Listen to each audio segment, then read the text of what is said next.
Hello दोस्तों, स्वागत है आपका एक और लर्निंग वीडियो में। तो क्या एसएल हंटिंग ने काम करना बंद कर दिया है? बिकॉज पिछले कई वीक से आप देख रहे हो कि मैं ज़्यादातर यहाँ पे लॉस ही हो रहा है, प्रॉफिट का बहुत ही कम हो रहा है। लेकिन एट द एंड हम लोग ऐसा नहीं कि बहुत बड़े लॉस में है, कॉस्ट टू कॉस्ट है या फिर थोड़े बहुत प्रॉफिट में है, बिकॉज अपना रिस्क रिवॉर्ड 1:2 का है। लेकिन पहले के मुकाबले में आप देखोगे तो पहले बहुत ही अच्छा डेली प्रॉफिट होता था। आजकल क्या हो रहा है, हफ्ते में यहाँ पे 2 दिन 3 दिन लॉस ही हो रहा है। सो ऐसा क्या हो गया, क्या चेंजेस हो गया, क्या हमको अपने स्ट्रैटेजी में कुछ चेंज करना है, वो सारी चीज़ें इस वीडियो में डिस्कस करने वाले हैं। और वीडियो में जो भी आपका कंसर्न है, जो भी आप सोचते हो, वो सारी चीज़ें मैं आपको क्लियर कर दूंगा। सो देखिए, मार्केट में कुछ भी चेंज नहीं हुआ है। जो मार्केट पहले था वैसा ही मार्केट अभी भी है। हाँ, डेली एक्सपायरी के कारण थोड़े बहुत चेंजेस हुए हैं, लेकिन ज़्यादा चेंजेस नहीं हुए हैं। चेंजेस हुआ है मेरे में, ठीक है। स्ट्रैटेजी अभी भी परफेक्टली वर्क है, कर रही है। जैसे कि मार्केट में देखोगे तो कल यहाँ पे 47,000 पे पीएसवाई पे यहाँ पे सेलर को इनवाइट किया, थोड़ा बहुत रिट्रेस किया और मार्केट ने अपसाइड का मोमेंटम किया। तो यहाँ पे स्ट्रैटेजी तो बिल्कुल परफेक्टली वर्क कर रही है। तो स्ट्रैटेजी में कुछ भी यहाँ पे दिक्कत नहीं है, दिक्कत मेरे में है। मैं यहाँ पे न्यू न्यू यहाँ पे कुछ टेस्ट कर रहा हूँ, ठीक है। और ये ऐसा नहीं कि मेरे साथ पहली बार हो रहा है, मेरे साथ ऑलरेडी कई बार हो चुका है। जब मैं कोई भी चीज़ नया चीज़ टेस्ट करता हूँ अपने जो भी स्ट्रैटेजी उसको और इन्हांस करने में और उसको शार्प करने में, ताकि हम लोग को एक नया एक्यूरेसी बढ़े और थोड़ा बहुत मार्केट में और कॉन्फिडेंस इंक्रीज हो, ठीक। सो वो चीज़ें मैं कर रहा हूँ, क्या कर रहा हूँ वो चीज़ें बताता हूँ। तो देखिए, मार्केट में यहाँ पे सबसे पहले जब मैंने एक शुरुआत किया था, सबसे पहले मैं प्राइस एक्शन पे ट्रेड करता था, जो कि सभी लोग करते हैं, ठीक है। प्राइस एक्शन पे ट्रेड करता था, 5-10 मिनट का टाइम फ्रेम यूज करता था, breakout, trend line breakout, pattern breakout, ये सब पे ट्रेड करता था। सो वहां से जब मैंने शिफ्ट किया एसएल हंटिंग में, तो वहां पे मुझे दिक्कत हुआ 1-2 महीने, ठीक है। जब मैंने प्राइस एक्शन और से लेके एसएल हंटिंग में शिफ्ट किया तो वहां पे दिक्कत हुआ, आपके साथ भी दिक्कत हुआ होगा। सो दिक्कत क्यों हुआ कि भाई कभी कभी यहाँ पे देखोगे तो प्राइस एक्शन के हिसाब से तो सी लेना है, लेकिन एसएल हंटिंग के अकॉर्डिंग पी लेना है। तो यहाँ पे कॉन्फ्लिक्ट हो जाता है कि भाई करना क्या है, ठीक। तो वहां पे भी यहाँ पे 1-2 महीने दिक्कत हुआ। फिर उसके बाद चलो एसएल हंटिंग पे अच्छा यहाँ पे हो गया। फिर उसके बाद जब मैंने एसएल हंटिंग में जब अच्छा चल रहा था, तो फिर मैंने इसमें एफ को कंबाइन किया, ठीक है, कि भाई एफ से क्या इंक्रीज होता है क्या स्ट्रैटेजी। तो एफ को यूज करना चालू किया, 0.56 का जोन बनाया। तो इससे इसमें भी मेरे को 1 महीने दिक्कत हुई। तो यहाँ पे इसमें भी देखोगे एट देन तो क्या हुआ, इंक्रीज हुआ, यहाँ पे एज इंक्रीज हुआ, कॉन्फिडेंस इंक्रीज हुआ, एक्यूरेसी इंक्रीज हुई। अब उसकी तरीके से पिछले 2-3 महीने पहले में आप देखे होंगे, तो मैं पहले क्या करता था, यहाँ पे 40 पॉइंट या 35 पॉइंट का ऐसे लेता था पूरा, या फिर टारगेट या फिर एसएल। अब मैं क्या किया हूँ, अब मैं यहाँ पे देख लेता हूँ कि 1:1 का टारगेट मिल चुका है, या फिर मार्केट ने एक वैलिड स्विंग बना चुका है, तो मैं वो स्विंग के नीचे निकल जाता हूँ, ठीक है। 20 पॉइंट या 15 पॉइंट या 25 पॉइंट मैक्स एसएल, ठीक है। तो ये भी चेंजेस किया, इसमें भी मुझे आधे महीने दिक्कत हुआ।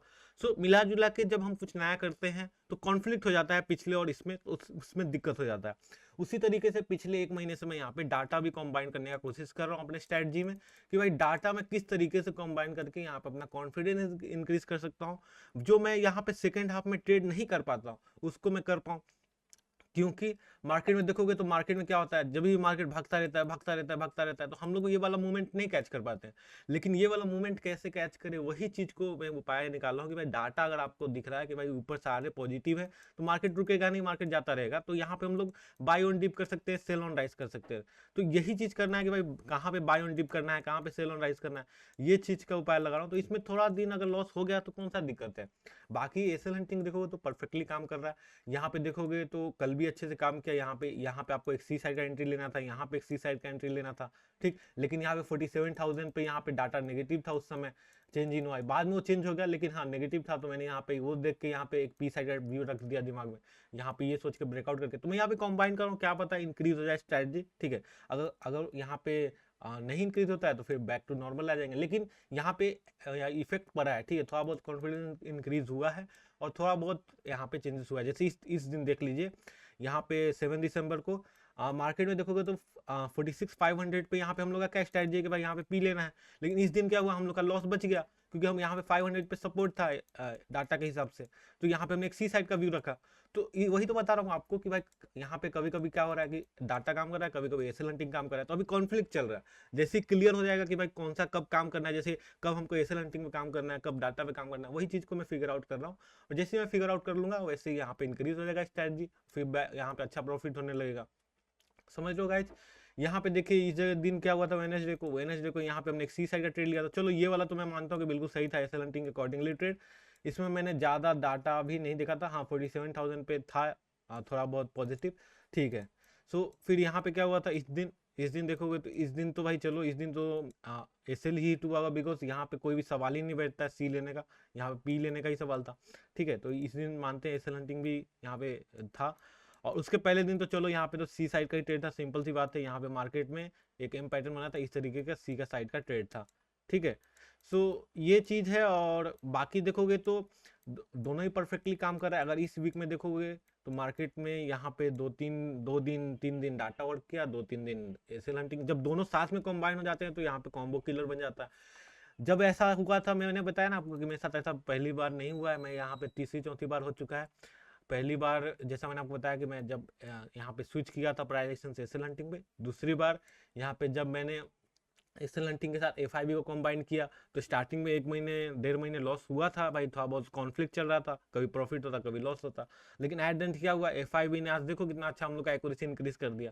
फिर उसके बाद देखोगे तो फिर मैंने 1:2 का रिस्क रिवॉर्ड में भी उसमें भी था, पहले मैं 1:1 पे भी ट्राई किया था। तो मतलब कि मिला जुला आप समझ रहे हो कि जब भी आप कुछ नया चीज ट्राई करोगे अपने स्ट्रेटजी के साथ में, तो यहाँ पे आपको प्रॉब्लम्स आएगी, तो उस प्रॉब्लम्स को फेस करना है। बस दिक्कत यहाँ पे आपको यही रखना है कि भाई मार्केट में आपको एसएल यहाँ पे रखना है। ठीक है, यहाँ पे भी हमने लिया था, तो ऐसा नहीं कि भाई डाटा नेगेटिव तो बैठे हुए हैं। ठीक है, हमको पता था कि अगर स्विंग हाई क्रॉस करता है तो यहाँ पे हम गलत साबित हो जाएंगे और मार्केट में गिरना होगा तो यहीं से गिर जाएगा। तो यहाँ पे हमने इसके ऊपर का एसएल रखा था, मात्र 15-20 पॉइंट का एसएल आ रहा था, ले लिया 15-20 पॉइंट। तो ये चीज आप समझ रहे हो, उम्मीद आपको सारी चीज समझ में आ रहा होगा। मैं क्या चीज के लिए बात कर रहा हूँ, देखो जैसे ये वाला मूवमेंट हुआ, ये देखो ये दिन मार्केट क्या हुआ, भागते रहेगा। तो यहाँ पे मैंने अपने स्टूडेंट्स के साथ लर्निंग ग्रुप में लाइव क्लास भी किया था, उसमें मैंने साफ साफ बताया था कि भाई डाटा सारे ऊपर पॉजिटिव है, तो मार्केट रुकने नहीं वाला है, मार्केट ऊपर ही जाते रहेगा, तो बाय ऑन डिप करो, बाय ऑन डिप करो। ठीक, सो यहाँ पे वो चीज सिखाया गया था। तो यहाँ पे आपको यही चीज समझना है कि मार्केट में मैं ये वाले मूवमेंट को कैच करना चाहता हूँ। ठीक है, ऐसे मूवमेंट्स को, और मार्केट में देखिए ये वाले मूवमेंट्स को, कैसे मार्केट ऊपर भाग रहा है, ऐसे मार्केट जब नीचे गिरते रहता है तो इसमें कैसे काम करे, ये भागते मार्केट में कैसे हम लोग यहाँ पे करें, क्योंकि आप कैसे यहाँ पे बाय करोगे। ठीक है, यहाँ पे कॉन्फिडेंस कैसे आएगा। अब मैं आपको एक चीज बताता हूँ, जैसे कि मार्केट पूरा भाग चुका है, मान लो 600 पॉइंट भाग चुका है बैंक निफ्टी, तो आप यहाँ पे सी खरीदने का कॉन्फिडेंस कहाँ से लाओगे, क्योंकि ऊपर कोई एसएल नहीं है और मार्केट बहुत ऊपर भाग चुका है। यहाँ पे कॉन्फिडेंस तभी आएगा जब आपको पता रहेगा कि भाई डाटा और अभी भी पॉजिटिव है, ऊपर अभी भी बड़े प्लेयर्स यहाँ पे पी को शॉर्ट कर रहे हैं, तो मतलब कि वो लोग पॉजिटिव है, तो यहाँ पे हम भी उनके साथ जा सकते हैं। सो उम्मीद आपको सारी चीजें समझ में आ रहा होगा। तो यहाँ पे एक शॉर्ट टर्म के लिए अगर थोड़ा मोड़ा आपका लॉस हो रहा है कुछ नया चीज टेस्ट करने से, तो उससे कुछ इफेक्ट नहीं पड़ता है। बाकी एसएल हंटिंग हमेशा काम करेगा, एसएल हंटिंग के बिना मार्केट चलेगा नहीं। एसएल हंटिंग का मेन कोर कॉन्सेप्ट समझिए कि जिधर एसएल रहेगा उसी डायरेक्शन में मार्केट जाएगा। ठीक है, लिक्विडिटी जहां रहेगा उधर ही मार्केट जाएगा, चाहे यहाँ पे किसी का भी लिक्विडिटी हो। ठीक, उम्मीद आपको डाउट क्लियर हुआ होगा, बहुत सारे लोगों के मन में सवाल होगा। तो स्ट्रैटेजी बिल्कुल परफेक्टली काम कर रहा है, मैं थोड़ा बहुत कुछ कर रहा हूँ एक्सपेरिमेंट, जिस कारण से अभी मेरा कुछ ठीक नहीं चल रहा है हो सकता है एक अगले 15-20 दिन में इम्प्रूव हो जाए और वापस से हम लोग और अच्छे एक कम बैक करें बहुत अच्छे तरीके से। ठीक है, चलो यहीं पे था वीडियो। और मैं आपको एक अपडेट देना चाहता हूँ कि अगर आप फ्री में लर्निंग ग्रुप में ज्वाइन करना चाहते हो तो आप यहाँ पे मेरे लिंक के द्वारा अकाउंट ओपन कीजिए। इससे आपका कुछ बिगड़ नहीं, मेरे को थोड़ा बहुत कमीशन मिलेगा, और यहाँ पे आपको मैं जो लर्निंग देने वाला हूँ फ्री में, वो यहाँ पे उसका कोई कीमत ही नहीं है। Paytm money, Angel One, Fyers, इसमें से आप किसी में भी अकाउंट खोलो और व्हाट्सएप पे मेरे को मैसेज करो, और फर्स्ट ट्रेड करने के बाद मैं आपको फ्री में लर्निंग ग्रुप में ऐड कर दूंगा, कोई भी टाइम लिमिट नहीं रहेगा। ठीक, चलो यहीं पे रखते हैं आज के वीडियो को, मिलते हैं आपको नेक्स्ट ऐसे इन्फॉर्मेटिव वीडियो में। Thank you guys, thank you for watching.